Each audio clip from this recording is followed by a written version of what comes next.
Pues buenos días. Solo 3 minutos por detrás del tiempo establecido, así que no nos podemos quejar. Ponemos la reunión en manos del Señor y continuamos.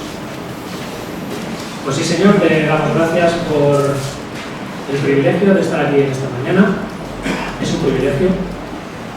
Y te ofrecemos, dedicamos este tiempo solo para ti, Señor, que sea un tiempo en el que tú nos hables a través de tu Espíritu, a través de todos los hermanos que van a participar, Señor, y recibe nuestras alabanzas y adoraciones de parte nuestra, Señor. Y transfórmanos en esta manera, que salgamos de una manera diferente a la que hemos entrado en esta mañana. Gracias, en nombre de Jesús, amén. Hoy dar una especial bienvenida a David Vergara, a su mujer Paloma y a sus hijos, que nos visitan, y luego vamos a tener el privilegio de que nos cuenten algo, lo que el Señor ha puesto en sus corazones.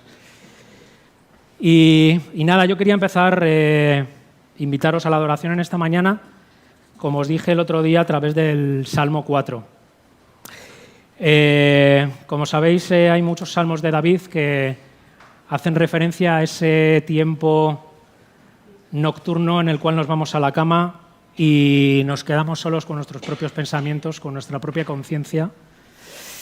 Y quizá pensaba que ese tiempo es como un termómetro para ver cuál es el estado de nuestra conciencia, ¿no? Y David eso lo sabía muy bien, y en muchos salmos hace referencia a ese tiempo en el cual dejamos los quehaceres del día, nos disponemos a dormirnos, pero es ese momento en el que nuestra cabeza empieza a analizar todo aquello que hemos hecho durante el día, qué hemos hecho bien, qué hemos hecho mal.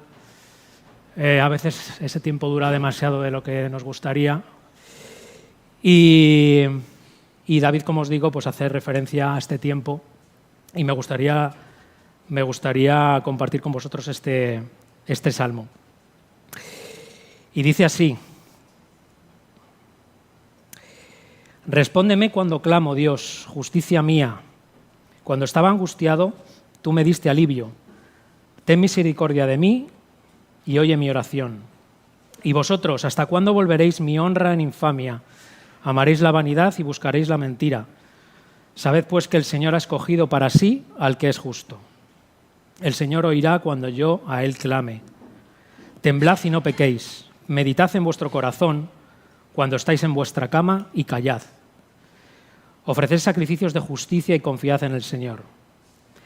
Muchos son los que dicen: ¿quién nos mostrará el bien? Alza sobre nosotros, Señor, la luz de tu rostro. Tú diste alegría a mi corazón, mayor que la de ellos cuando abundaba su grano y su mosto. En paz me acostaré y asimismo dormiré, porque solo tú, Señor, me haces vivir confiado. ¿Cuántas veces hemos oído este versículo, no?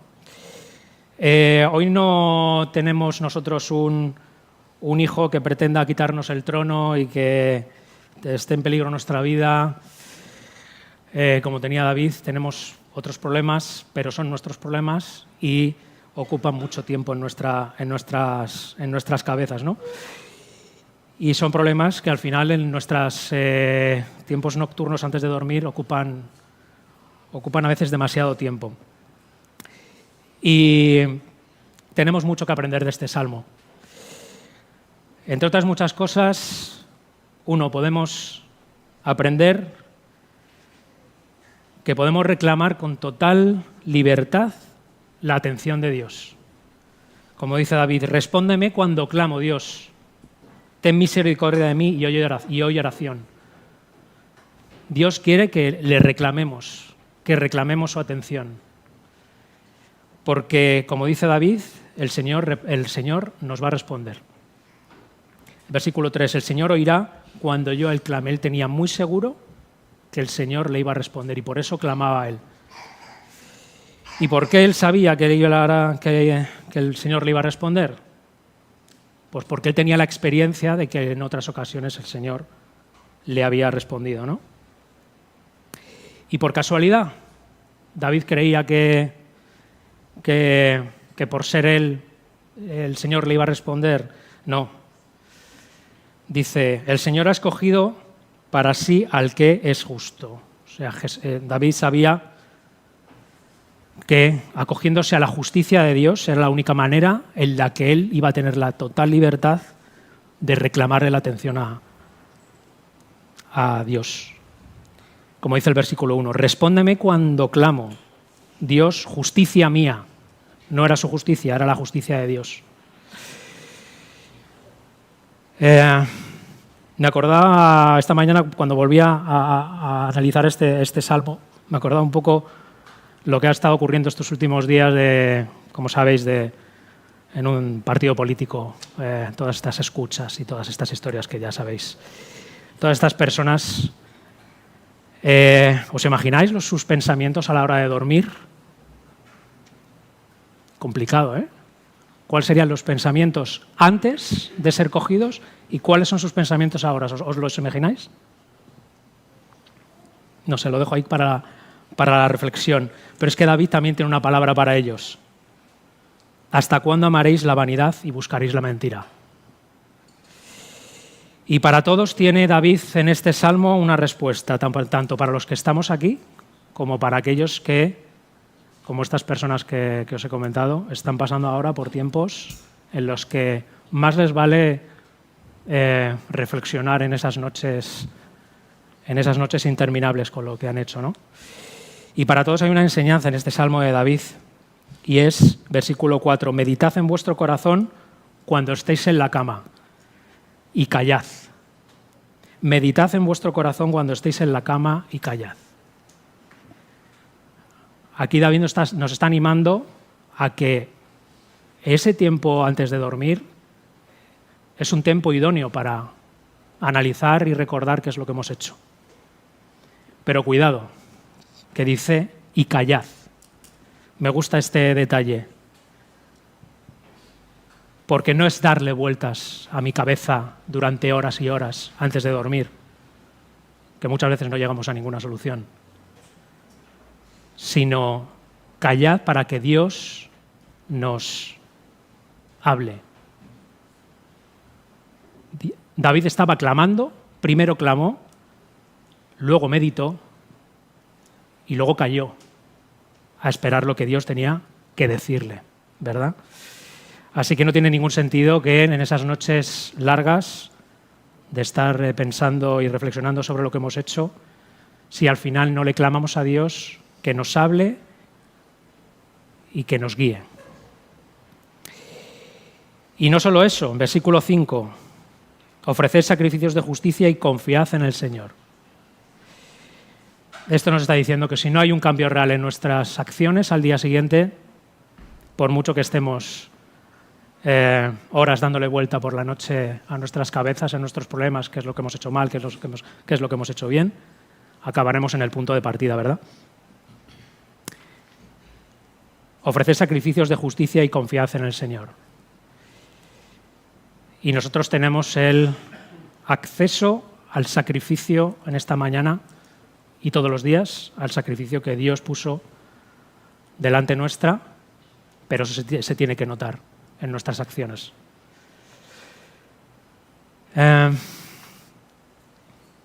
Así que, y como sabéis, pues el Salmo acaba de esta manera, que muchas veces nos quedamos con este cachito del Salmo, pero que todo lo que hemos leído hasta ahora nos lleva a este punto final, que creo que no hay que decir mucho más. Solo, como dice, en paz me acostaré y asimismo dormiré. ¿Más claro? Porque solo tú, Señor, me haces vivir confiado.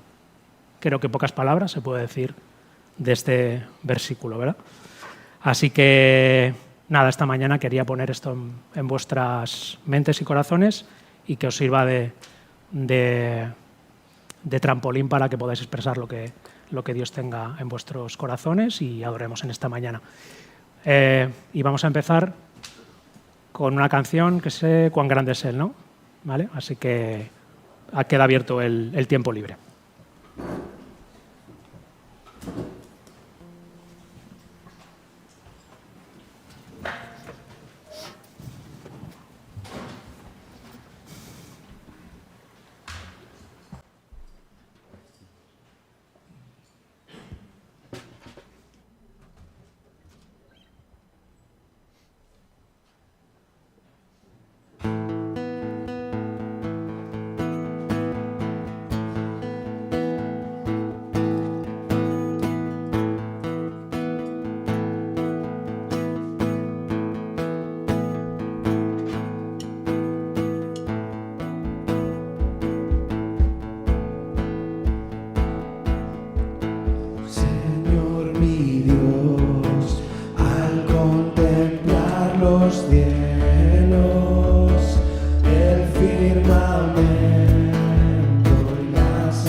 Jesús que por salvarme vino y en una cruz sufrió por mí, murió.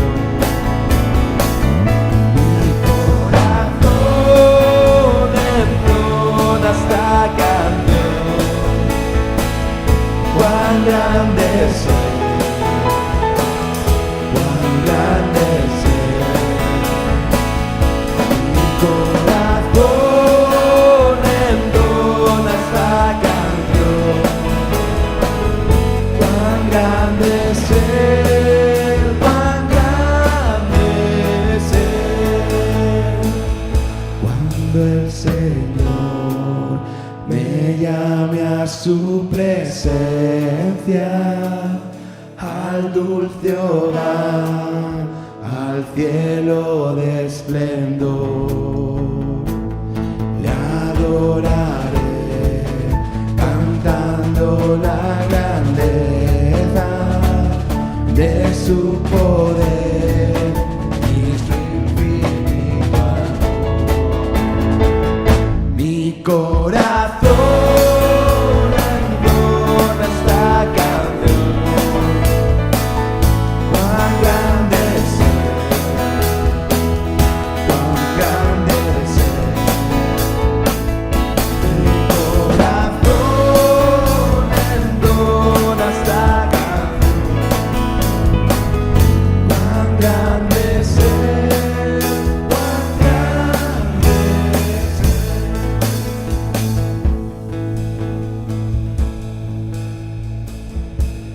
Dice la siguiente canción que Él es la única razón de nuestra adoración, y eso es lo que en esta mañana queríamos hacer, y os invitamos a cantar la número 221.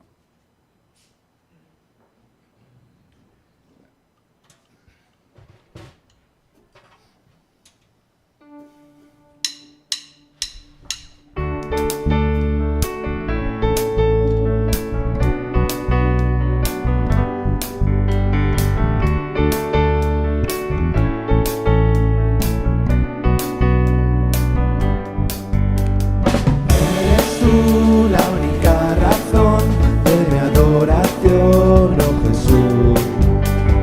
Eres tú la esperanza que anhelé tener, oh Jesús. Confidente me has ayudado, tu salvación me ha regalado. Hoy hay gozo en mi corazón, con mi canto te alabaré.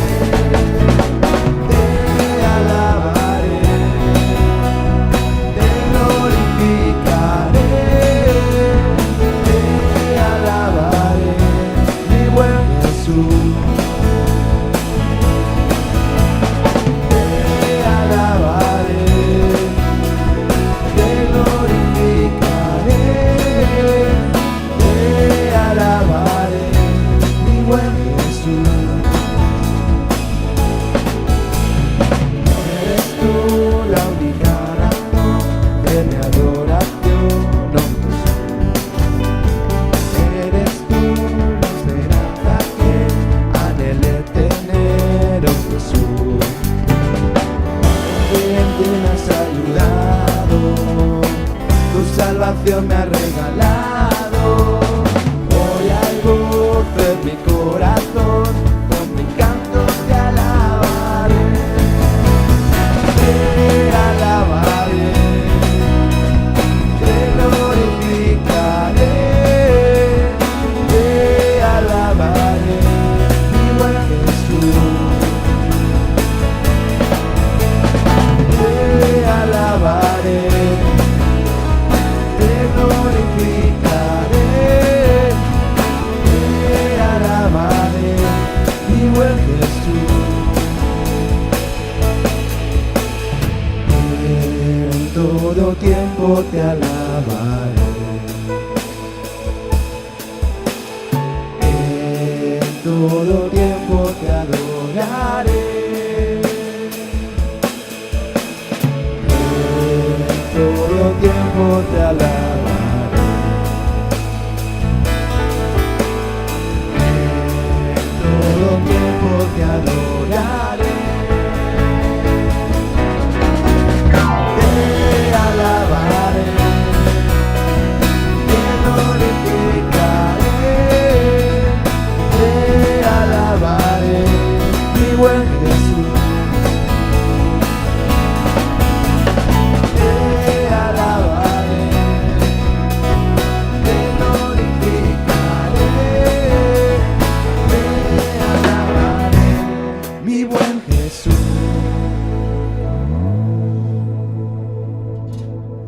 siguiente canción se exalta nuestro Dios entre el júbilo. Y una vez que terminemos esta canción ya podremos pasar al tiempo libre y os invitamos a cantar esta canción.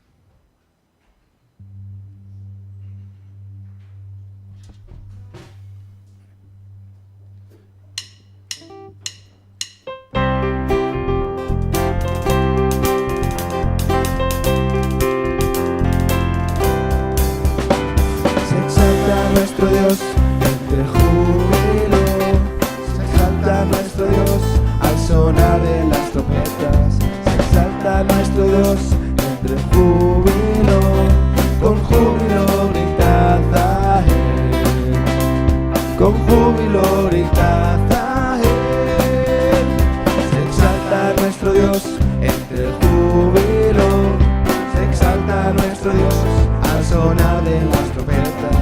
Exalta nuestro Dios entre el júbilo, con júbilo gritad a Él, con júbilo gritad a Él, con trompetas hay que celebrar y aplaudamos a nuestro Señor.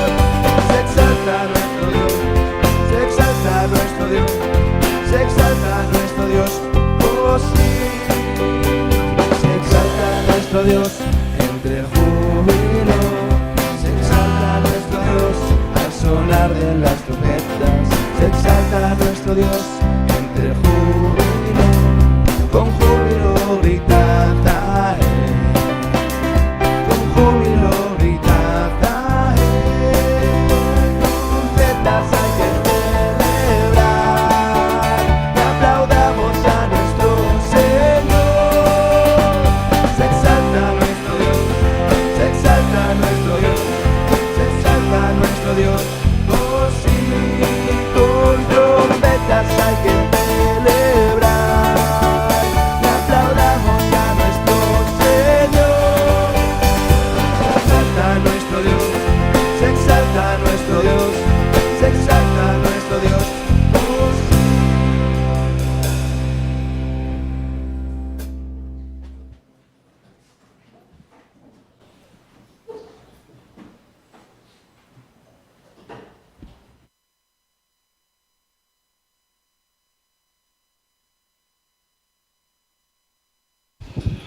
Buenos días, hermanos. Bueno, nos ha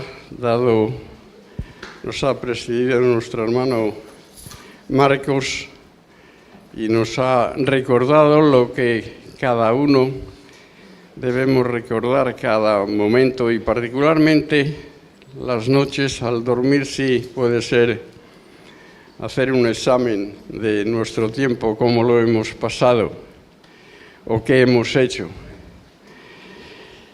Y las historias que nos decía se repiten y el hombre por sí, solo que ahí dice que todo el mundo es bueno, pues sí, bueno de deseo, pero el cumplirlo no podemos cumplirlo más que con Dios.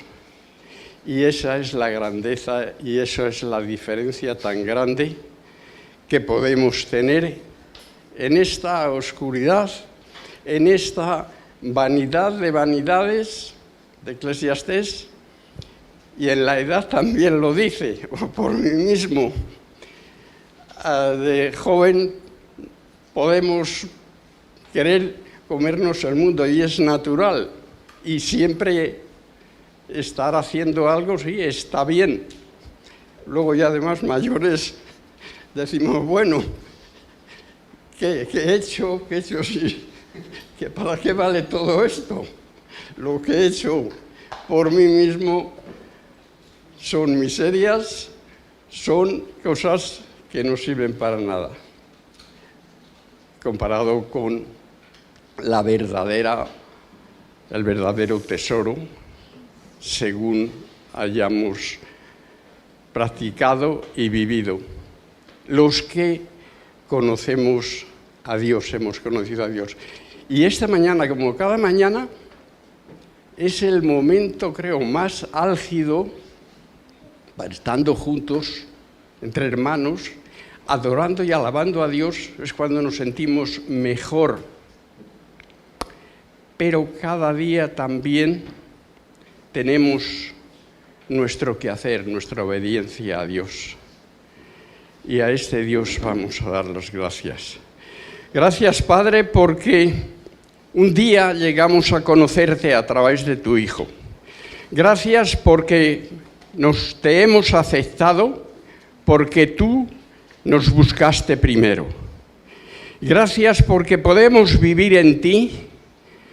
Y te pedimos en este momento también que nos perdones por los desatinos, por el olvidarnos algún momento, pero que seamos conscientes de ese amor, de esa entrega, para vivir como vencedores, Señor. Vivir en tu voluntad. Y podemos hacer nada por nosotros, pero sí, como he dicho, por vencedores, en tu amor, en tu poder, Señor. Así que ayúdanos cada día a vivir en ti, en tu Espíritu, Señor, y ser luz para los demás.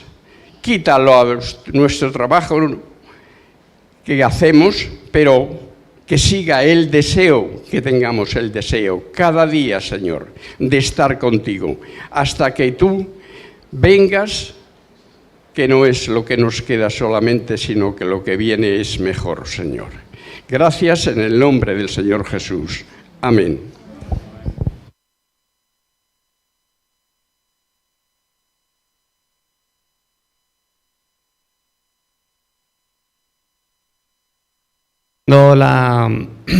La presidencia, y me gustaría cantar ahora después en esto, creo, si es posible, hablando de dormir bien, ¿no? Y la verdad es que es importante dormir bien. Y pensaba en alguien que durmió bien en medio de una tempestad, y es Jesús. Lo voy a leer rápidamente en Mateo 8, del 23 al 27.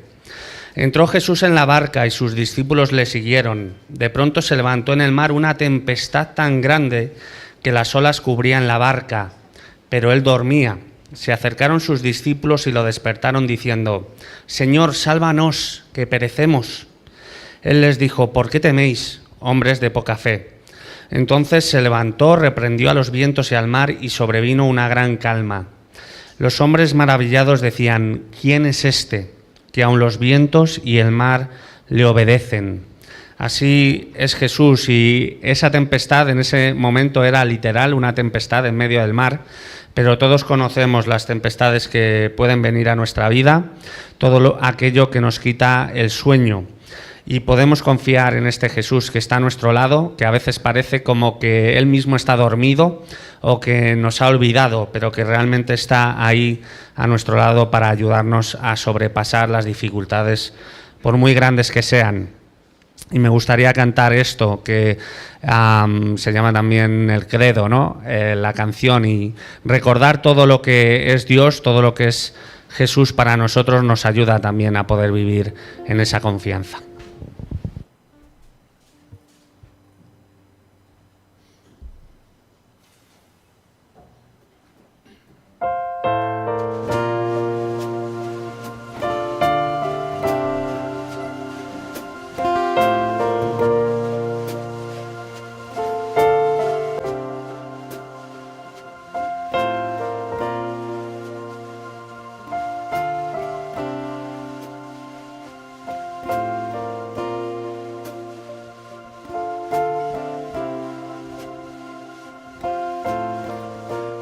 Dios y Padre eterno, autor de la creación, poderoso. Tu espíritu intervino, el verbo se encarnó. Cristo, tú salvas. Creo en nuestro Dios el Padre, en su Hijo Cristo el Rey. Creo en el Espíritu Santo, Dios tres en uno es. Creo que resucitaste, que nos levantarás. Creo en el nombre de Jesucristo.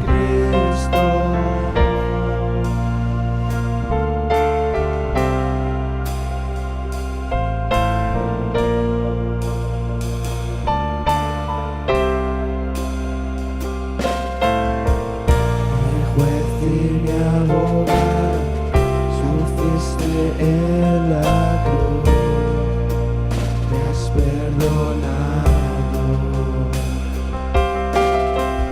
Bajaste a las tinieblas y en gloria y en poder te levantaste. Creo en nuestro Dios el Padre y en su Hijo Cristo el Rey. Creo en el Espíritu Santo, Dios tres en uno es. Creo que resucitaste, que nos levantarás. Creo en el nombre de Jesucristo. Creo en ti, Jesús. Creo que tú vivo estás. Creo que Jesús es el Señor.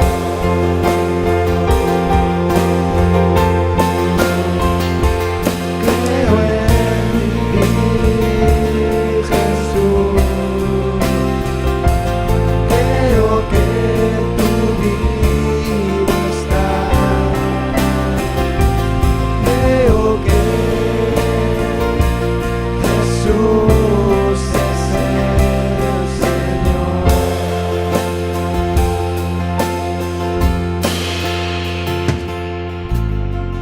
Creo en la vida eterna, creo en la comunión, creo que tu pueblo es uno, creo en tu iglesia, Dios, creo que resucitaremos y en gloria volverás.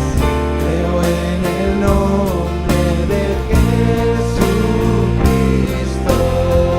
Creo en nuestro Dios el Padre y en su Hijo Cristo el Rey. Creo en el Espíritu Santo, Dios tres en uno es.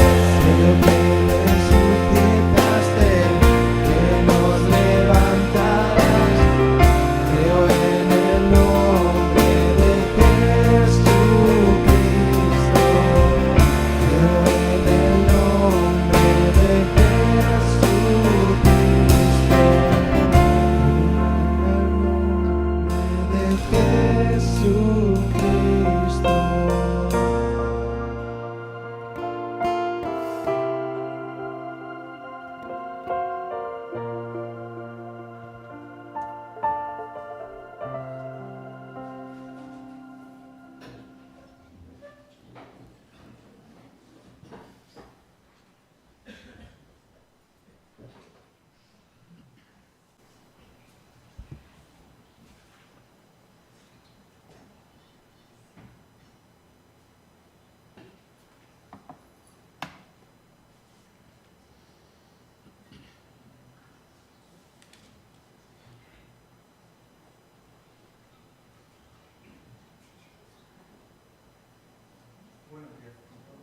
Aló, buenos días con todos. En Mateo 26, del 36 al 46 dice: Entonces llegó Jesús con ellos a un lugar que se llama Getsemaní, y dijo a sus discípulos: Sentaos aquí, entre tanto que voy allí y oro. Y tomando a Pedro y a los dos hijos de Zebedeo, comenzó a entristecerse y a angustiarse en gran manera. Entonces Jesús les dijo: Mi alma está muy triste hasta la muerte. Quedaos aquí y velad conmigo. Yendo un poco adelante, se postró sobre su rostro orando y diciendo: Padre mío, si es posible, pase de mí esta copa, pero no sea como yo quiero, sino como tú. Vino luego a sus discípulos y los halló durmiendo. Y dijo a Pedro: ¿Así que no habéis podido velar conmigo una hora? velad y orad, para que no entréis en tentación. El espíritu a la verdad está dispuesto, pero la carne es débil. Otra vez fue y oró por segunda vez, diciendo: Padre mío, si no puede pasar de mí esta copa sin que yo la beba, hágase tu voluntad. Vino otra vez y los halló durmiendo, porque los ojos de ellos estaban cargados de sueño. Y dejándolos, se fue de nuevo y oró por tercera vez, diciendo las mismas palabras. Entonces vino a sus discípulos y les dijo: dormid ya. He aquí ha llegado la hora y el Hijo del Hombre es entregado en manos de pecadores. Levantaos, vamos, ved, se acerca el que me entrega. La confianza en Jesús, a veces humanamente, a veces estamos en otros niveles. Mientras los discípulos estaban durmiendo, Jesús estaba orando. Hay veces que sucede así. No necesariamente que durmamos significa que haya esa confianza o que estemos en la misma sintonía que Jesús. Lo importante en el ejemplo de Jesús, Él sabía que iba a morir. Imagínense, si nosotros supiéramos que mañana, por ejemplo, nos espera la muerte, ¿cuál sería nuestra confianza? Jesús puso por sobre todo el miedo y el temor, su confianza en Dios, en su Padre. Gracias a la promesa del Espíritu Santo, los primeros cristianos de igual manera pudieron dar su vida ante el imperio. Pudieron ellos dar su vida en confianza en Dios, sabiendo que cuando ellos morían, iban a resucitar algún día. Lo mismo es nuestra confianza, y esa confianza siempre la tenemos en la cena, recordándonos que haciendo memoria hasta que Él vuelva. Confiar en Dios, tal como lo hizo Jesús. Sé que a veces no nos da las fuerzas y a veces estamos en tiempos difíciles, pero toca hacerlo. Gracias, Padre, te damos por este día, por la oportunidad que tú nos das de proclamar tu nombre, Señor, aunque no somos dignos de llevar tu palabra, Señor, pero tú has tenido misericordia y siempre tendrás misericordia de nosotros, Señor. La gloria y la honra sea a ti, Señor, y ayúdanos a hacer siempre tu voluntad, Señor, y que no caigamos en tentación. Gloria y honra sea a ti, en el nombre de Cristo Jesús. Amén.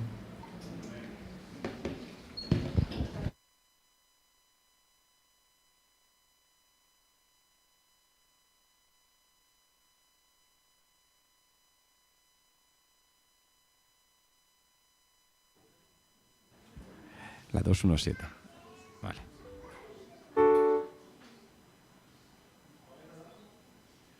Diez mil razones. 10.000 razones.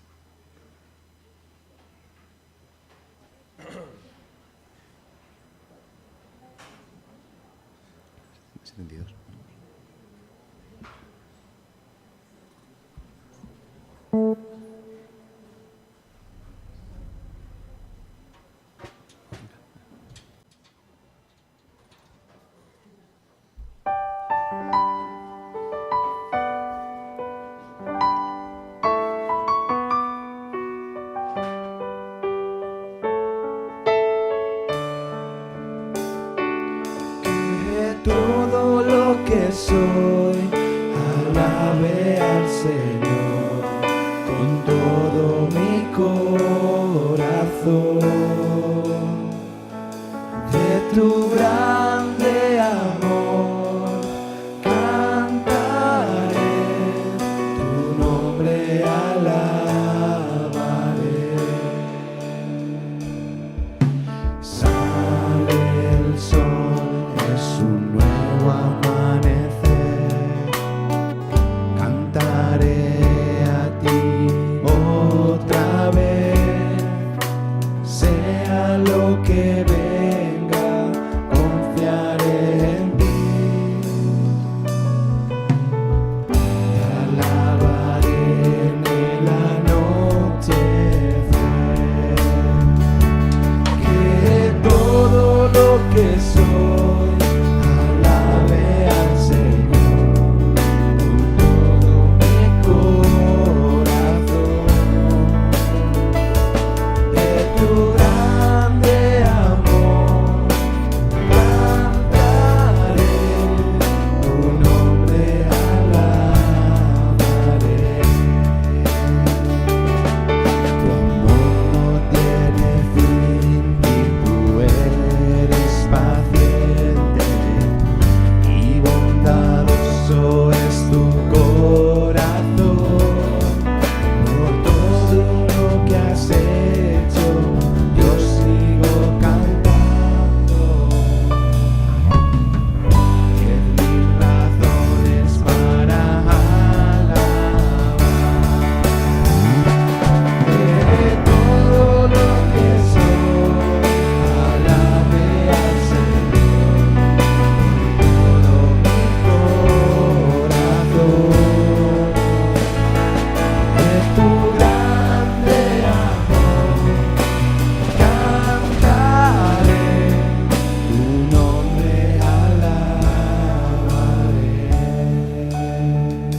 No sé qué versión tenéis del Salmo 4, porque en la versión del 60 de Reina Valera dice: respóndeme cuando clamo, Dios, justicia mía, cuando estaba en angustia. Dice la versión del 60, tú me has hecho ensanchar. La versión que tengo aquí, que es la del 95, dice, tú me has dado alivio.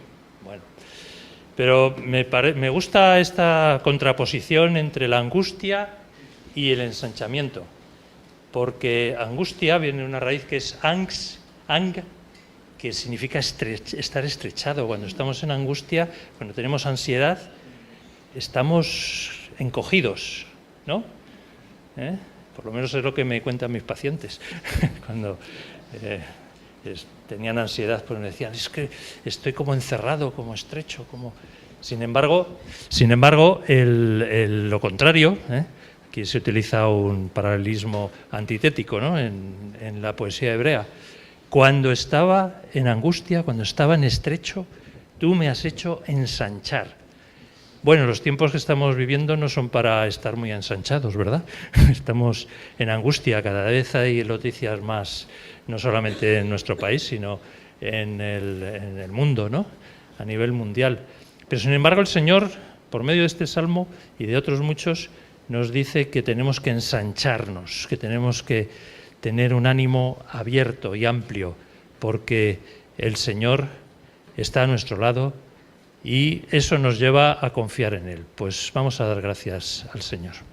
Sí, Señor, te damos muchas gracias porque en ti podemos estar ensanchados, en ti podemos, Señor, disfrutar de la plenitud que tú nos das por medio de tu Espíritu.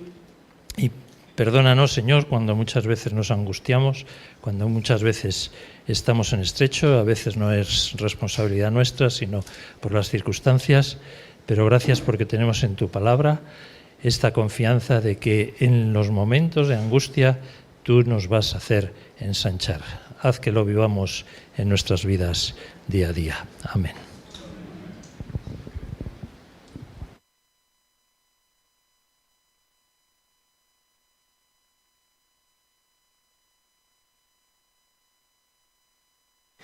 Bueno, pues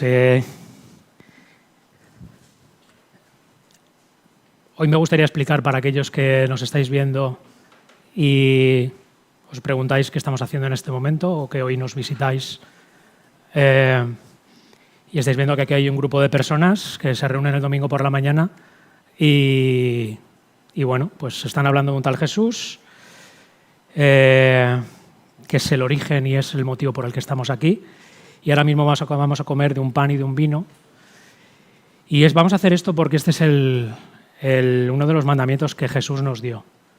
Y por raro que parezca, pues era un simple símbolo que Él nos dio para recordar siempre pues por qué hoy estamos reunidos aquí y por qué intentamos, como hemos dicho hoy, que el motivo de nuestro descanso y de nuestra confianza cada día sea el Dios de la Biblia, que viene representado por Jesús, ¿verdad? Así que en este momento lo que vamos a hacer simplemente es algo que Él nos mandó, y es recordarle a través de estos símbolos el pan que representa su cuerpo traspasado en aquella cruz y la copa que representa la sangre que Él vertió y que de una manera simbólica pues hoy nos ha dado vida a estos hermanos, estas personas que nos reunimos en esta mañana. Así que, Señor, te damos gracias por cada vida que hay en este local, Señor. Te damos gracias porque tú nos has transformado, tú nos has cambiado desde lo más profundo, Señor. Y te pedimos pues por todos los que nos puedan visitar, nos puedan ver por YouTube, Señor, que tú les hables en esta mañana, Señor, y que quizás sea esa primera semillita, Señor, para que, si están interesados, pues aquí estamos, Señor, en este local para ser una herramienta tuya, Señor, para que te conozcan. Así que en este momento, Señor, te recordamos como tú nos mandaste, comiendo este pan, este vino, Señor, que representa tu cuerpo y el sacrificio que hiciste, Señor, para salvarnos, Señor, de nuestros pecados y de nuestras maldades y de todo aquello, Señor, que inunda al ser humano y que solo lo vemos en las noticias todos los días, que es indudable que lo hay, Señor. Gracias, Señor, y bendice este pan y este vino. En el nombre de Jesús, amén.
en el que antiguamente echábamos el dinero en las bolsas, así que, bueno, sabéis que parte de nuestra adoración en esta mañana es esa parte económica que que aportamos para el mantenimiento del local, para todos esos ministerios que democráticamente elegimos en su momento y que se sostienen gracias a pues, aportaciones como la nuestra, ¿no? Así que vamos a dar gracias por ello y vamos a dar paso a David Vergara para que nos comparta la palabra. Señor, gracias por nos permites estar aquí reunidos, por todos los hermanos que aportan cada semana, cada mes, Señor, y que es parte de la adoración y del compromiso que tenemos contigo, Señor, para mantener lo que es tu obra, Señor.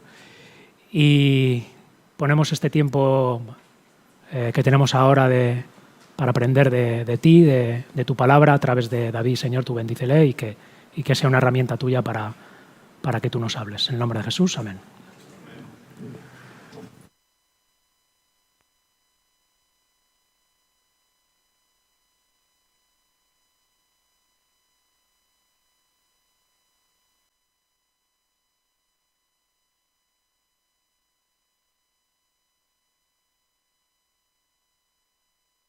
¿Qué tal se oye? Vamos a hacer las pruebas de la petaca, a ver. Bueno, pues es un gozo estar con vosotros. He visto a personas, a hermanos, a los que quiero mucho y que hacía muchos años que no coincidíamos. Para que os hagáis una idea, Ramón Muñoz fue compañero de trabajo de mi padre, le dio testimonio, mi padre conoció al Señor por medio de Ramón. Luego ya él fue a Trafalgar, allí estaba Mariano San León, la señora Andrea, que para él fueron muy importantes en su conversión. La tita Irene, recuerdo, me dio clases en Trafalgar cuando yo era niño también. Ha pasado un tiempo. Sara Palero vivía muy cerca de mi madre, en Puerto Llano. Son paisanas. Mis padres están ya con el Señor, pero la verdad es que a lo largo de los años hemos coincidido diversos hermanos que estamos aquí y en la obra del Señor, y la verdad es que es un gozo estar con vosotros en esta mañana.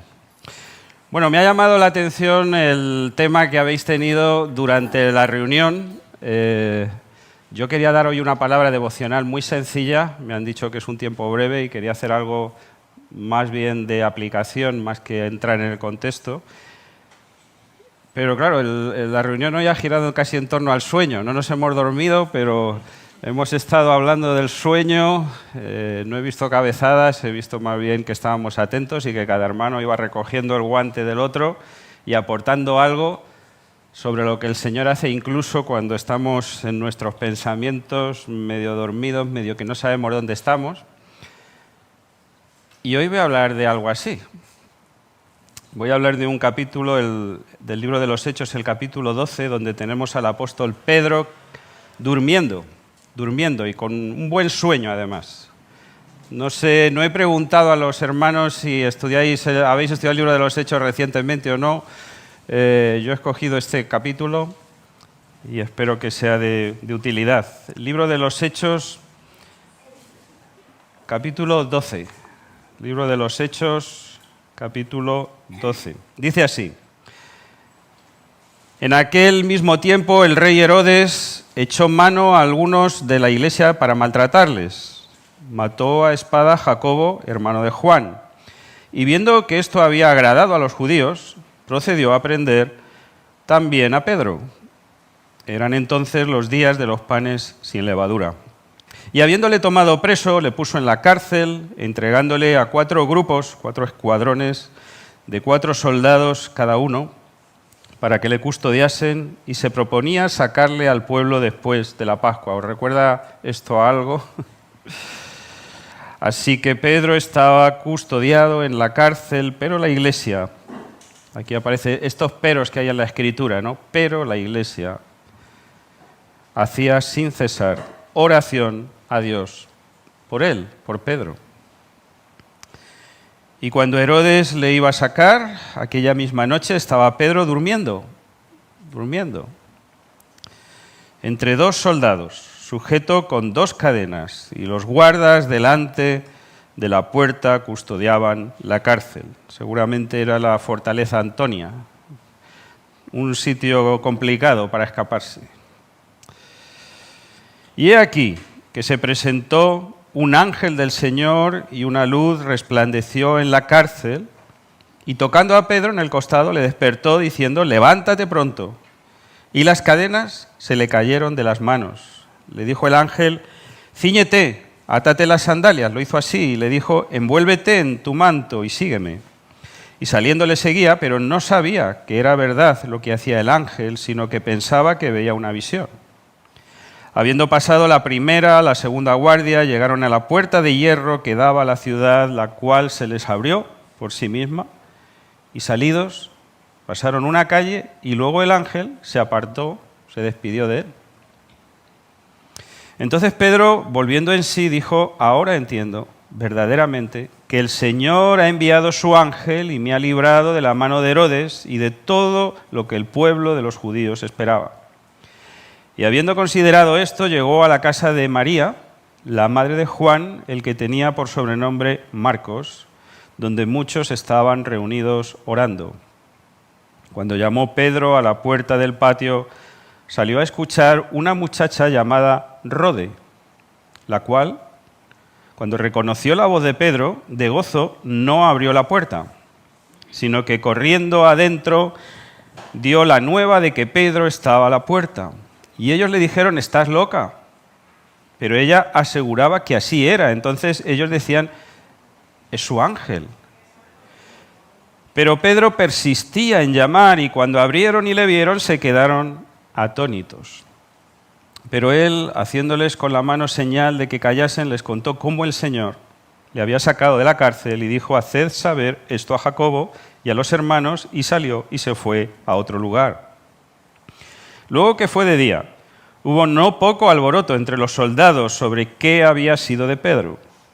Mas Herodes, habiéndole buscado sin hallarle, después de interrogar a los guardas, ordenó llevarlos a la muerte. Después descendió de Judea a Cesarea y se quedó allí.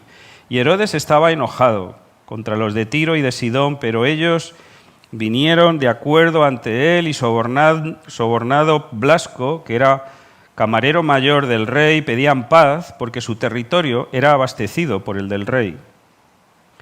Y un día señalado, Herodes, vestido de ropas reales, se sentó en el tribunal y les arengó, y el pueblo aclamaba gritando: voz de Dios y no de hombre.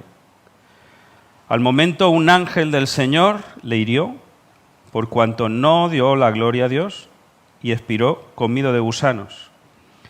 Pero la palabra del Señor crecía y se multiplicaba.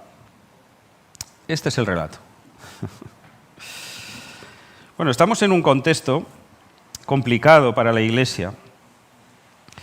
En el capítulo 11, versículo 19, dice que los que habían sido esparcidos a causa de la persecución que hubo con motivo de Esteban pasaron hasta Fenicia, Chipre, Antioquía, no hablando a nadie la palabra, sino solo a los judíos.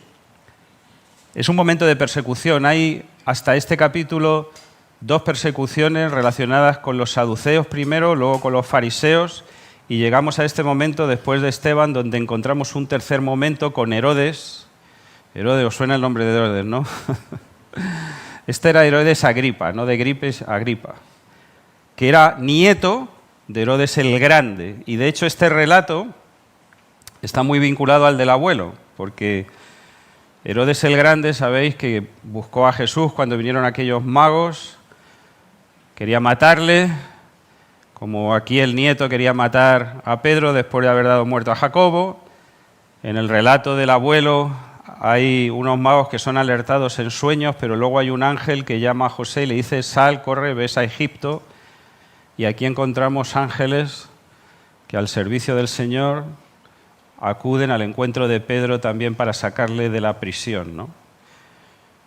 Y la muerte ronda a los Herodes. Aquellos niños, cuando Herodes el abuelo se siente burlado, busca, manda matar a los niños, y aquí, pues aquella guardia, aquellos escuadrones, esos 4 grupos de soldados, 16 soldados, mueren porque alguien tenía que morir. Si estabas con los Herodes y las cosas salían mal, alguien tenía que morir. Entonces, eran sanguinarios los Herodes, ¿no?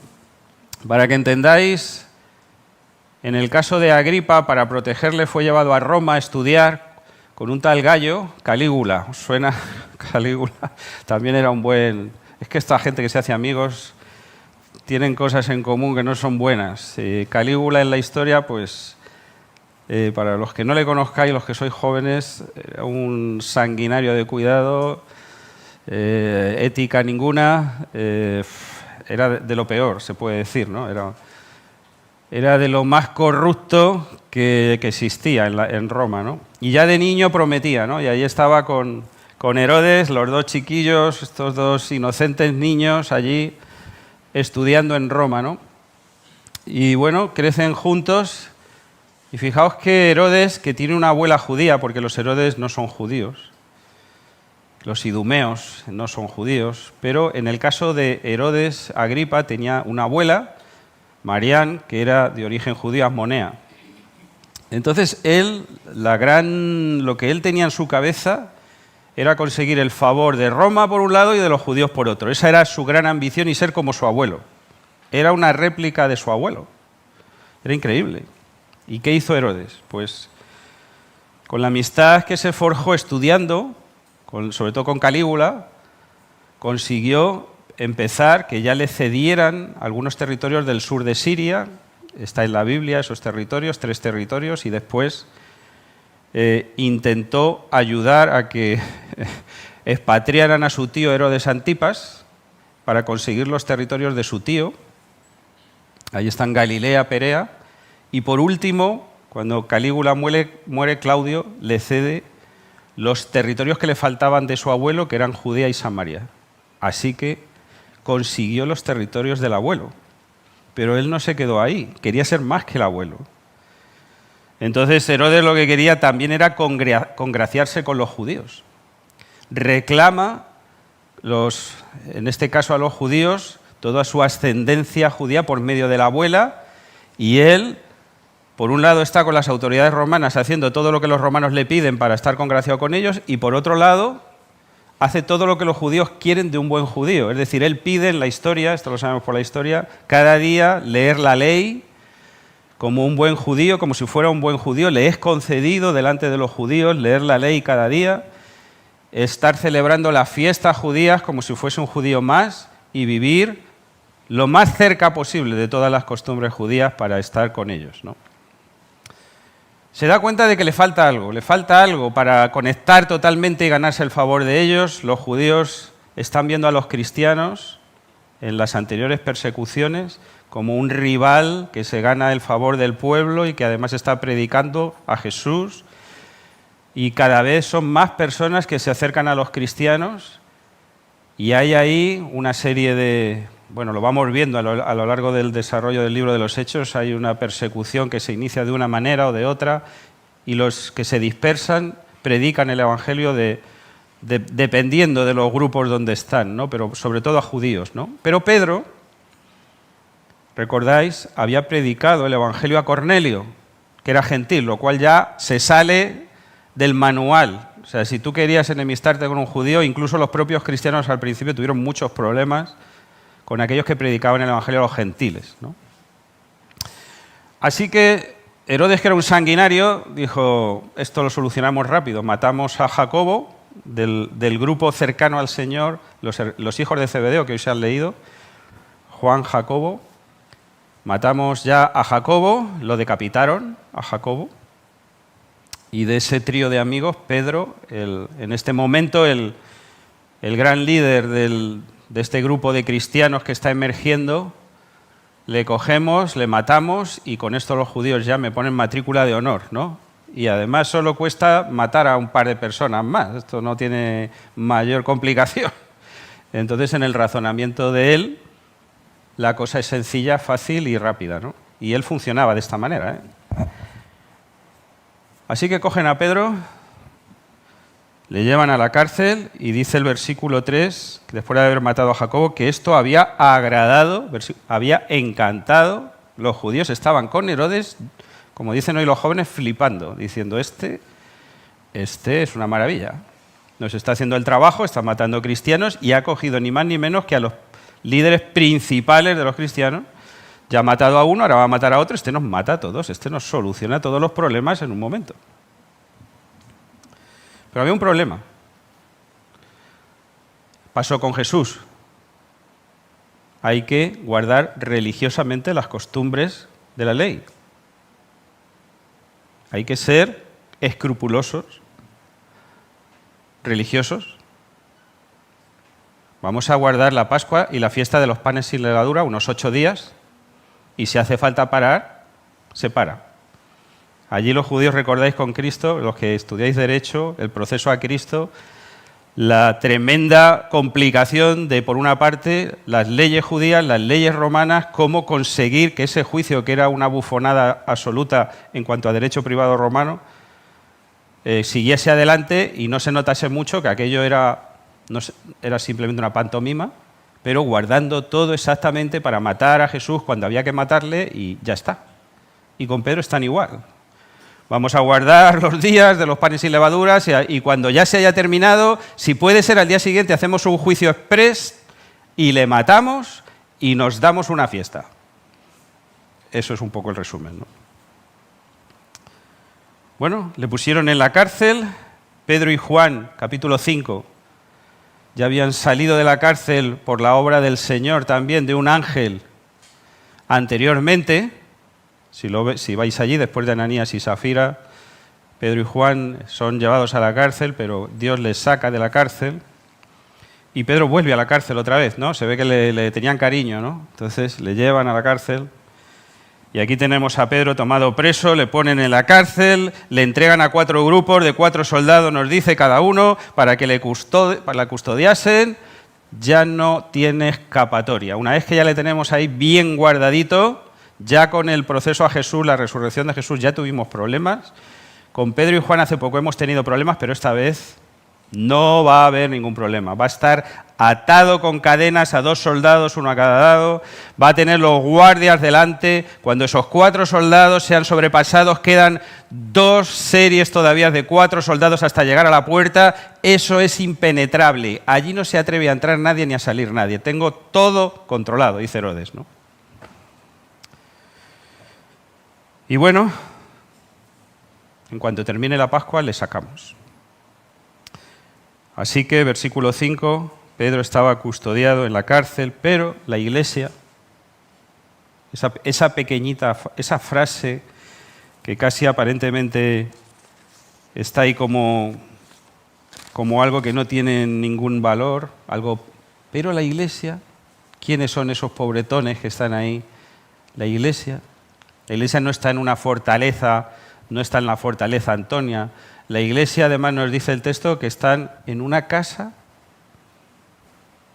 ¿Recordáis el aposento alto? Pues están en una casa sin soldados, sin torres, sin murallas, orando. Ya ha muerto Jacobo, ahora están orando por Pedro. Mientras que está esta limpieza de herejes que se está sucediendo, ¿no? Bueno, pues este es un poco el contexto de lo que estamos viendo, ¿no? Y fijaos que cuando se menciona a la iglesia, hay una palabra ahí, ektenos, fervientemente, ektenos, que significa extendido o extendida. La iglesia está orando de una forma extendida. En el tiempo, es otra palabra que se utiliza una vez en el Nuevo Testamento para servir intensamente a Dios, solo una vez. Y se nos dice que la iglesia está permaneciendo constante. En Tesalonicenses, recordáis ese texto en el capítulo 5, orad sin cesar. Eso es, sin cesar, de forma constante, extendiéndose en el tiempo, sin dejar de orar por el apóstol Pedro. Ahí está la frase. Bueno, cuando Herodes le iba a sacar aquella misma noche, es decir, Dios tiene estas cosas de, como en los guiones de las películas, dejarnos hasta el último momento con la emoción y cuando ya parece que todo es inevitable, de pronto ocurre algo que nadie esperaba. Dice aquella misma noche, versículo 6, estaba Pedro durmiendo. Pedro no estaba orando. No estaba como Pablo y Silas cantando tampoco, ni emocionado con lo que iba a pasar el día siguiente. No. Yo creo que él ya daba por terminado aquello. Ya Jacobo había fallecido y él tampoco está preocupado por... Va a llegar su momento tarde o temprano y él parece que ya lo tiene más que asumido y está roncando. O sea, no está... Vamos a quitar ya esa capa a veces de dramatismo espiritual con el que queremos que todo...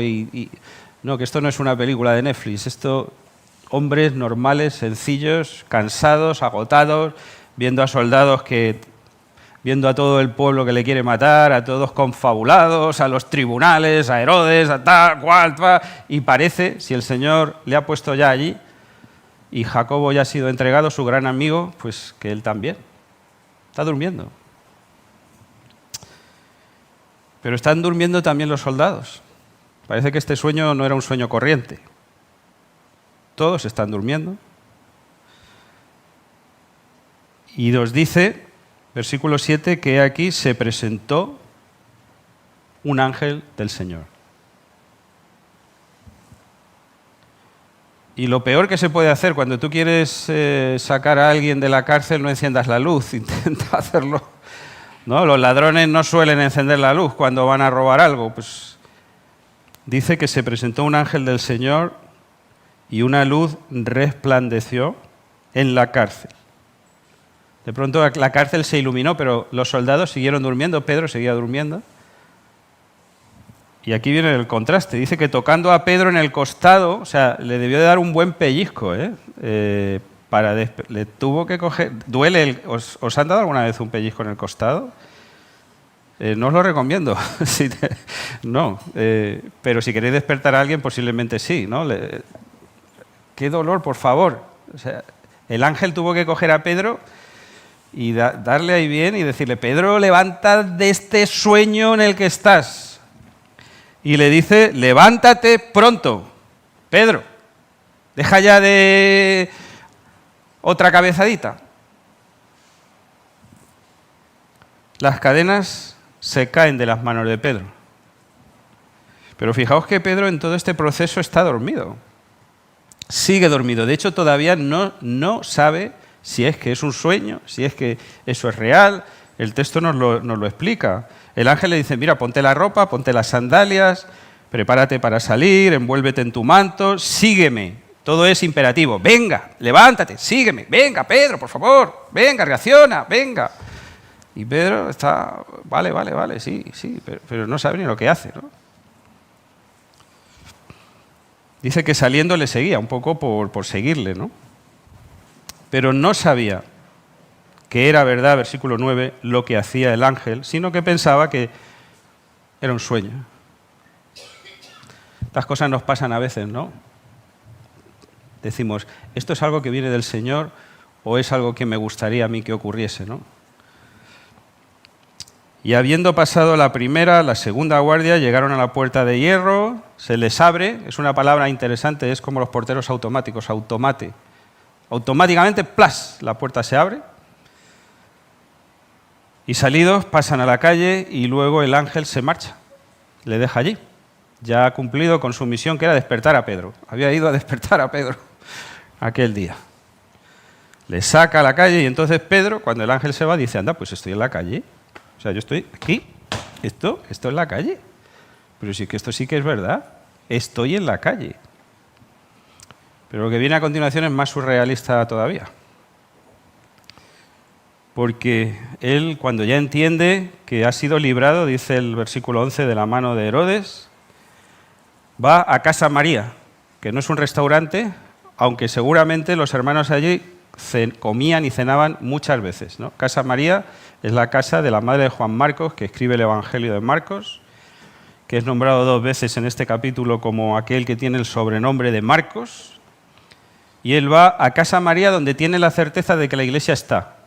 Él sabe, él confía en que la iglesia está allí orando. Tiene esa certeza. Entonces va a Casa María y ahora viene lo chocante, ¿no?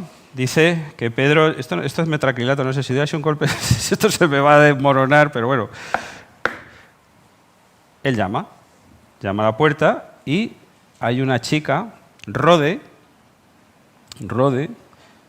que está de vigilante. O sea que la chica debía de ser, aunque fuese alguien que sirve en la casa, debía ser importante porque conocía la habían puesto allí porque con su oído sabía quién eran todos los que llamaran a la puerta. Eso ya es bastante, ¿eh? Yo a veces ni los nombres, cometo muchas faltas cuando la gente se me acerca y tal, y yo debería conocer los nombres, pero no, a veces no. O sea, sobre todo cuando han pasado 20, 30 años, ya me cuesta. Pero es verdad que hay gente que te saluda como si no te hubiera visto ayer, y yo, bueno, tengo a veces esas dificultades. Pero esta chica está puesta allí porque identifica con su oído, o sea, para el sonar y eso hubiera venido bien, identifica a la gente que llama a la puerta y dice, que soy María, que soy Federico. La chica está allí, pero esta vez quien llama es Pedro. Eso no lo esperaba ella. No lo esperaba ella. Y fijaos, si no lo esperaba, que dice que cuando ella reconoce, es decir, no tiene ninguna duda de que esa es la voz que no se puede confundir con otra de Pedro, de la alegría que le da, le deja en la calle. Le deja en la calle, tío. No le abre la puerta, sale corriendo de alegría y tal, y allí Pedro se queda. Y Pedro, imagino, yo no sé, pero poneros en su lugar, dirá, en la cárcel no me quieren, aquí tampoco. ¿Esto cómo funciona? O sea, ¿dónde? O sea, salgo de allí, vengo aquí, tampoco me abren la puerta. ¿Esto qué está pasando aquí, no? Y Pedro sigue llamando. El texto nos dice que Pedro persiste, que soy Pedro, abrirme la puerta. Pero la escena dentro es todavía peor. O sea, la alegría es muy grande, desbordante, pero a Rode no la cree nadie. Nadie. Cuando la iglesia escucha a Rode, en versículo 15 le dicen, estás loca. La loquilla de Rode. No sé si le pusieron esa noche el apodo. Estás loca, Rode. Cuando ella insiste, dicen, vamos a encontrar otro argumento. Pues igual has escuchado el ángel custodio, que eso era algo muy judío, el ángel custodio de Pedro, que se te ha presentado en la puerta y has confundido su voz con la del ángel de la guarda, decimos nosotros en nuestra cultura. Alguna explicación tiene que haber científica a todo esto. Y Rode dice, no, que es Pedro. O sea, él es la única cuerda en toda esta escena. Pedro insiste en llamar y por fin le abren la puerta. Porque él insiste, si no se queda en la calle. Él sigue insistiendo y al final, atónitos, dice el texto, él les dice que menos escándalo, que estamos en tiempos de persecución, que acaba de salir de la cárcel. De hecho, Lucas cambia su forma de redactar el texto a partir de este momento, porque Herodes le va a buscar. Pero Lucas ya no detalla como hasta aquí, ahora guarda la forma de escribir de él, y Pedro salió y ya no habla en grupo de los apóstoles como hasta ahora, lo hace todo de forma muy discreta y hasta el día de hoy no sabemos dónde fue Pedro, después de aquel encuentro con la iglesia en ese momento. Bueno, la muerte de Herodes llegó por su orgullo, su soberbia, cuando él aceptó que le llamaran Dios y Dios le juzga por medio de otro ángel. Los ángeles están aquí trabajando pluriempleados. Le envía una muerte rápida y se lo comen los gusanos. Y la historia de Herodes acaba así de sencillamente. Os hago una pregunta. Ahora vamos ya a los minutos que me quedan. ¿Cómo sería la reunión de oración de aquella iglesia? ¿Qué estaban pidiendo a Dios? La Biblia no lo dice, casi mejor. Tampoco el Señor pone el dedo en la llaga. ¿Recordáis cuando están en Getsemaní? No habéis podido velar ni una hora, les dice, nada más. Pero yo pienso al Señor escuchando aquellas oraciones, como escucha las nuestras muchas veces, y diciendo, ¿realmente Y a veces hacemos oraciones cuando llegan estos momentos de crisis con una enfermedad o con una situación muy... Este dramatismo de nuestras oraciones, ¿no? Esta solemnidad, que la gente que está a nuestro alrededor cree que no puede llegar a la altura de esa solemnidad y a veces no se atreve ni a orar. Y nosotros, Señor, en tus manos estamos viviendo este momento. Y que el Señor me perdone, pero la iglesia no creía. No creía que Pedro podía salir aquel día, y eso que ya había salido antes, unos capítulos antes había salido de la prisión. No lo creía. La interpretación de la iglesia, la respuesta a la oración es: esta chica está como una cabra, está loca, está loca. Hemos puesto una loca en la puerta para que la gente entre.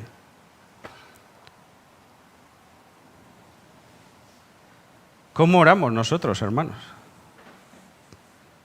¿O cuál es nuestro concepto de lo que Dios puede hacer en nuestras vidas?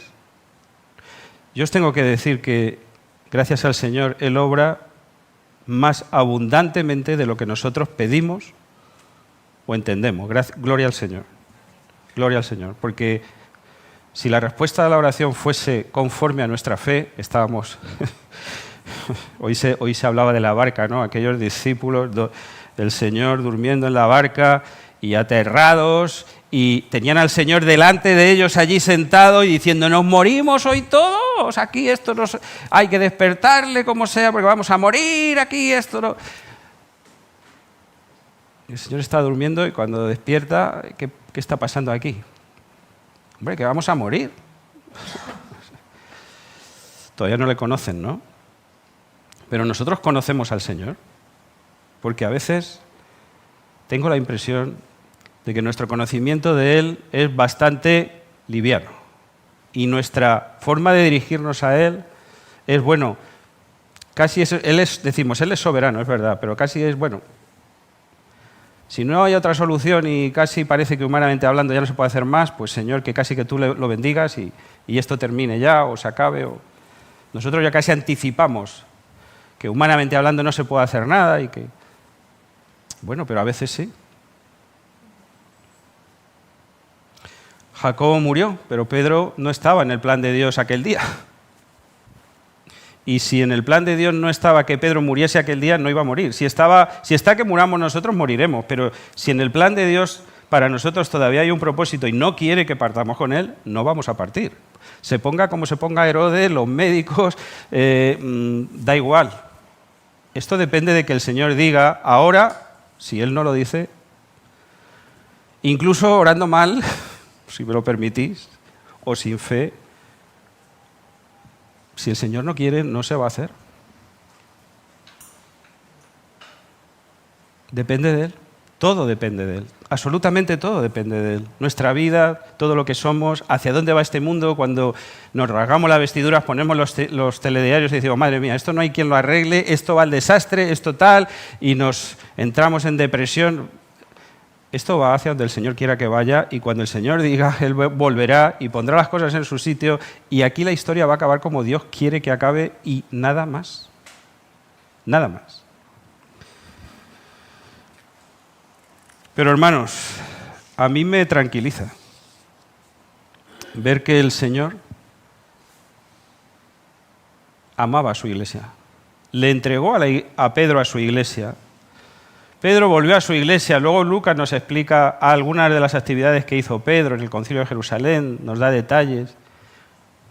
Porque Pedro estaba sirviendo a su Dios y era servidor de su Dios todo el tiempo que el Señor quiso. Y es alguien que vive en humildad para reconocer, a diferencia de Herodes, que todo se lo debemos a Dios. Tenemos un Dios que como hombre se humilla, a diferencia de estos monarcas soberbios, un Dios que como siervo va a la cruz también y se humilla, y un Dios que muere en la persona de su Hijo de una forma humillante. Ese es nuestro Dios. Pero nuestro Dios es el Dios que tiene todo el poder, todo, y toda la gloria de todo lo que ocurra en este mundo que para nosotros merezca admiración, se debe a Él. La Biblia está llena de momentos de oración. Abraham intercediendo por Sodoma, Jacob luchando contra el ángel pidiendo la bendición, Moisés intercediendo por su pueblo hasta poner su vida en su lugar, Ana llorando porque no tenía descendencia, David quebrantado por su pecado, Jesús intercediendo en Getsemaní. La Biblia está llena de oración. Pero ¿cuántas veces en nosotros está eso de estás loco? Estás loco. ¿De verdad me estás diciendo que los médicos han dicho? ¿De verdad me estás diciendo que has recibido una llamada? ¿De verdad? Bueno, déjalo ahí un poco a ver qué pasa. Pero si es Dios el que abre los cielos, da igual los escuadrones de soldados que haya, si es Dios el que abre los cielos y derrama su gracia y su misericordia sobre nosotros, ¿quién es el hombre para decir, no, esto es una casualidad, no, esto, anda, pues fíjate, no estaba en los pronósticos, pero lo deberíamos haber tenido en cuenta, ¿no? Voy a terminar con algunos ejemplos, ¿no? Y con una frase que me gusta mucho. Cuando yo hacía el servicio militar en Galicia, hice el servicio militar en la Armada, vine a Madrid, yo era cabo de teletipos, ya eso no existe, ya creo, no sé. Pero yo era cabo teletipista y estuve en el Ferrol, luego en Vigo, y en Vigo visitaba las asambleas de hermanos que no las conocía, ¿no? Tenía yo 19 años, y en una reunión de oración me hablan de Edmundo Woodford, de un misionero, luego ya sí, ya con los años he conocido más de él, pero un día me cuentan la historia. Don Edmundo, como le llamaban, acude a casa de unos creyentes y le avisan y le dicen, quieren matarte, están esperándote en un cruce de caminos, un cura con un montón de gente, con palas, no vayas. Él tenía el compromiso de ir hacia casa de otros creyentes, se había comprometido, y le dicen, no vayas, te van a matar. Y él dice, no, yo he dado mi palabra y yo voy a ir. Y por más que intentaron persuadirle, don Edmundo salió. Estos ingleses también pero él salió. Y efectivamente, le estaban esperando en el cruce de caminos. Con el cura, una multitud de personas, y entonces él cruzó, y los que te lo cuentan, porque luego lo he escuchado de otras personas, dijo, Boas noites, le respondieron, pasó entre la multitud y siguió. Y cuando al día siguiente preguntaron a gente, ¿salisteis a matarle? ¿Por qué no lo hicisteis? La respuesta fue, pero con toda la multitud de gente que le acompañaba, ¿cómo íbamos a hacer algo? Pero esto lo he leído ya antes. Un misionero, Patton, estaba en una iglesia, en una isla del Pacífico con su mujer, con su hija, fue a llevar el evangelio y la gente de la localidad no aceptaba el evangelio y decidieron ir a su casa a quemarla. Y la gente fue a quemarla con sus antorchas, todo, pero cuando llegaron allí se volvieron. Y al día siguiente, cuando le preguntaron a toda esa gente por qué no hicisteis nada, dice, hombre, con toda la multitud de personas que estaban protegiendo la casa, ¿cómo íbamos nosotros? Pero luego este misionero cuenta que a pesar de esos milagros y que después a raíz de eso se convirtió en mucha gente, vio como su mujer y su hija morían y las enterraba en aquella isla, ¿no? Esa es la soberanía de Dios. Pero también aprender que Dios tiene todo el poder y que cuando Él manda a sus ángeles, si su palabra con autoridad dice, Génesis 1, lo que Él diga será hecho. Será hecho. Y no hay nadie que pueda contradecir las órdenes que vienen desde el cielo. Nadie puede resistir esa autoridad que el Señor tiene para mandar y para que los mares, los cielos, todo le obedezca. Voy a contaros algo personal, ¿no? Mi padre, hace años, mis padres están ya con el Señor, Pero bueno, una madrugada me llamó mi madre, me dice, ven al hospital corriendo, está papá en el hospital. Yo no me dio detalles, pero yo ya intuí que la cosa, estas intuiciones que tienes habitualmente, ¿no? Entonces fui al hospital y estaba allí el jefe de la UCI y nos dijo, bueno, su padre ha tenido un infarto agudo severísimo, no podemos hacer nada por él, le vamos a dar una habitación, no vamos a ponerle máquinas, nada, solamente la que ponen para ver el latido del corazón, tal, no le funcionan los órganos, no. Bueno, nosotros recuerdo que estábamos con él, esto no lo he contado yo no sé si un par de veces, pero hoy sí que lo quiero contar. Estábamos allí, nos dieron en la UCI, estaban en la cama agonizando, ni podía escucharnos, nada, ni podía casi respirar. Entonces mi madre se colocó a un lado de la cama, yo al lado del otro, estábamos orando por él. No estábamos orando por nada especial, solamente que el Señor, bueno, agradeciendo su vida también, leyendo algunos textos de memoria, no teníamos la Biblia, recitando algunos textos. Y de hecho la máquina hubo un momento en el que se quedó plana. Ahí salió ya. Y yo ya pensé que mi padre estaba con el Señor y llamó a la enfermera y le digo, mi padre ya parece que no respira y la enfermera le pega un golpazo aquí a la máquina y la máquina empieza otra vez, pipi, pipi. Pero hubo un momento en la noche en la que mi padre de pronto, yo noto que él está en paz, deja de respirar así de esa manera tan angustiosa y miro a mi madre, nos miramos y yo sentí una paz grandísima.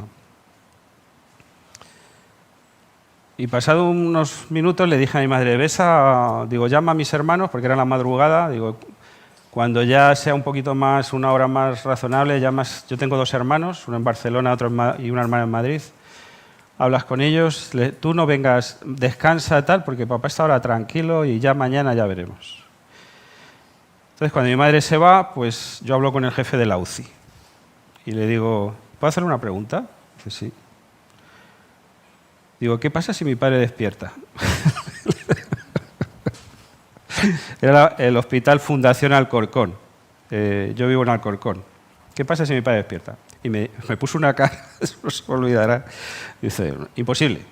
Bueno, ya, pero ¿y si despierta? Ya se nos había enfadado una de las doctoras que había ido cuando simplemente por preguntarle, claro, porque no terminaba de morirse, y ¿cree usted que hay alguna pequeña mejoría? Y ya se enfadó con mi madre, le dijo, yo le he dicho que se va a morir. Bueno, yo le insistí, le dije, pero bueno, ¿y si? Dice, mire, ya me vi y me dije, mejor que no. Porque va a quedar su corazón está tan destrozado que es mejor que no sobreviva a esto. Pero vamos, ya le digo que no se va a despertar. A las pocas horas mi padre abrió los ojos. Estábamos él y yo solos y me dice, David, ¿dónde estoy? Así. Y le digo, ¿estás en el hospital? Y la respuesta de él fue, tu madre me ha traído aquí. Mi padre era muy particular para sus reacciones. Y digo, sí. Digo, pero es que tenías que venir. Digo, yo le dije, mi respuesta fue una puesta a punto. Digo, ¿qué recuerdas de la noche? Nada, no recuerdo nada. ¿Vale? Entonces veo que al cabo de un tiempo teníamos unos de los electros. Yo no sabía que era de mi padre, pero teníamos unas hojas de electros como así.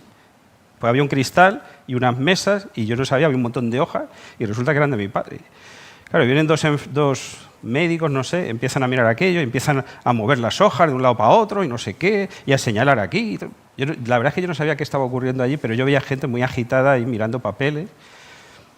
Y en esto viene una mujer altísima, una mujer rubia, y mis hijos están un poco flipando porque tampoco se lo he contado a ellos. Entonces, pero viene una mujer rubia y empieza a mirar todo aquello y se va y vuelve con una máquina que era como esto, a lo mejor un poco más pequeño, muy grande. Y entonces yo salí del cuartito y digo, ¿podemos hablar? Sí, sí. Digo, ¿qué está pasando? Dice, no, queremos hacer un ecocardiograma a su padre. Digo, ¿puedo verlo? Digo, ¿puedo ver? Dice, sí, puede quedarse usted y ver el... Bueno, pues yo estaba con ella viendo el corazón de mi padre y entonces ella me dice, ¿usted es consciente de lo que está pasando aquí? Digo, pues mire, claro, mi forma de, de vivir la situación era diferente a los médicos.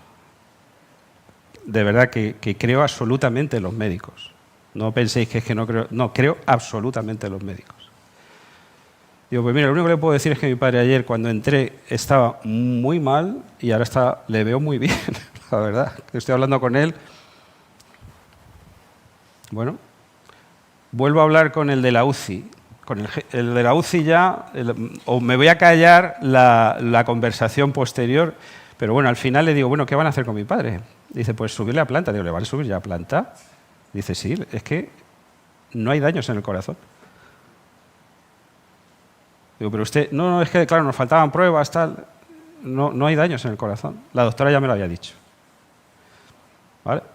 Subimos entonces a planta, sí, mi padre subió a planta, estaba normal, feliz. Yo tampoco le iba a explicar nada, le dije a mi madre que no le explicara nada.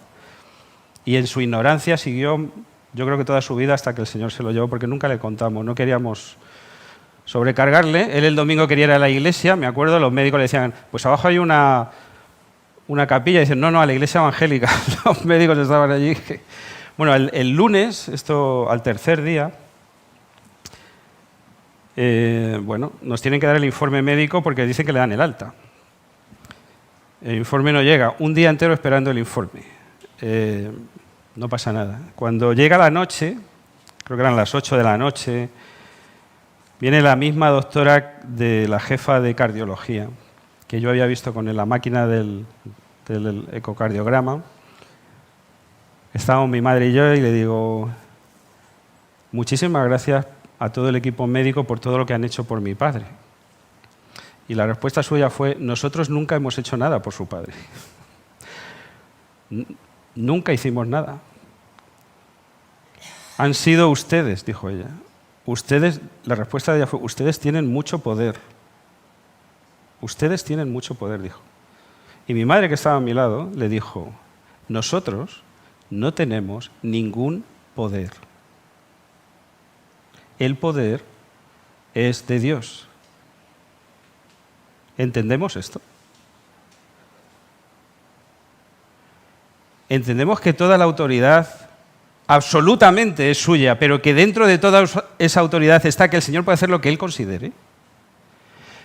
Nuestras expectativas están incluso en nuestra ignorancia de que creemos que es imposible, de que todavía si Dios quiere, Él puede mover una montaña de un sitio a otro, de un día para otro, de un instante para otro, puede hacer con la creación, convertirla, transformarla en algo totalmente nuevo, donde more la justicia, con cielos nuevos, tierra nueva. ¿Realmente creemos que Él va a venir a este mundo para dejar las cosas como están?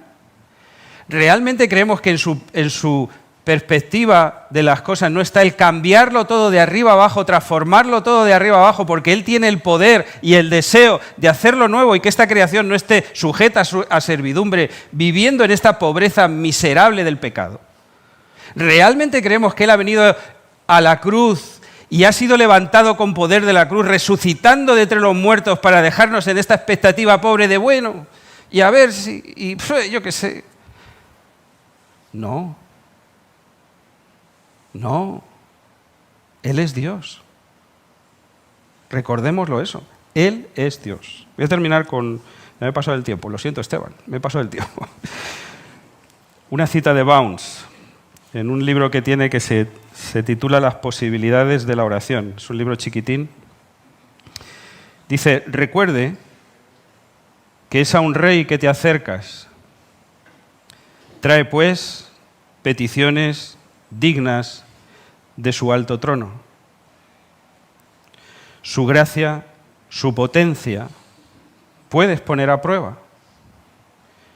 Nunca lo que tú pidas se hallará más allá del poder de su mano. Esto es orar. Cuando se concita o se congrega a la iglesia para orar. Yo hace años con Ricardo, claro, me recomendó un libro, Jim Zimbala, Fuego vivo, viento fresco. Me cambió la vida ese libro sobre la oración. en una comida él me lo recomendó. Simplemente cuando en nuestra experiencia se convoca a la iglesia para orar y vienen 3, 4 personas, dices, ¿qué expectativa tiene la iglesia hoy en día del Señor y de lo que Él puede hacer? ¿Cuál es? Porque si ni siquiera acude a su trono a orar, la expectativa creo que es baja. Pero cuando la iglesia está con esa expectativa de que el Señor tiene todo el poder, que Él es el Rey de todo, que está sentado en su trono y que nosotros humildemente delante del Rey de Reyes acudimos para decirle, Señor, tú eres un Dios de gracia y de misericordia, aquí estamos los mendigos para decirte, sálvanos. ¿Creéis que el Señor tiene un corazón que resista eso? El Señor nos ama. Ama a su iglesia, lo ha demostrado por generaciones, Él ama a su iglesia. Así que hermanos, no dejemos de apropiarnos de sus promesas y de vivir en esa expectativa y de acudir a su presencia para estar delante de su trono y clamar delante de Él con total confianza. Que el Señor nos ayude.